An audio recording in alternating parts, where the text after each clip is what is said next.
For more about the impact of Florence in North Carolina, we turn to Republican Senator Thom Tillis. He's at the Red Cross shelter in Charlotte. Good morning, Senator. Good morning. Senator, how's your state holding up in the wake of this storm?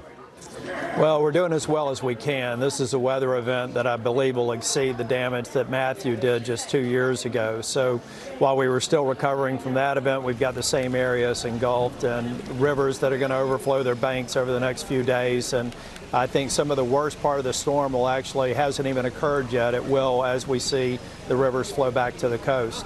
When you say it hasn't occurred yet, what do you expect?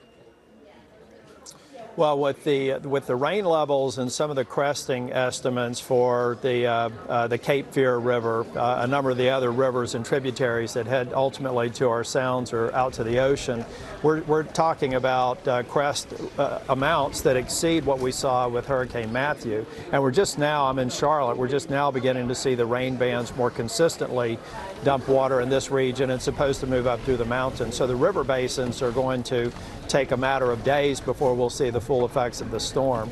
And we're already seeing a number of roads cut off, interstates likely to be closed over the next 24 to 48 hours.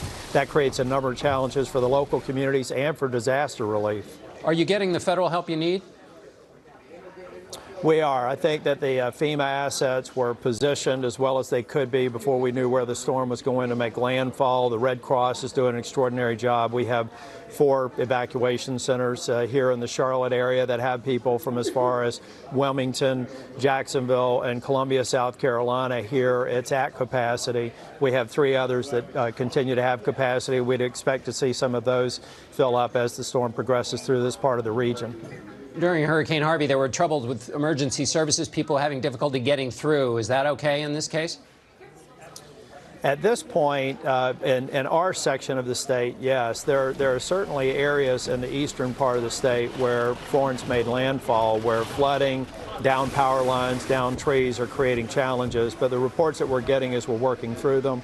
Duke Power's on the scene. They're trying to do everything they can to restore electricity to hundreds of thousands, and I don't believe we've seen the end of that. We've seen several thousand homes in my own county here in Mecklenburg County and Charlotte that are out of power. That's going to continue. It'll likely be weeks before it's all fully restored.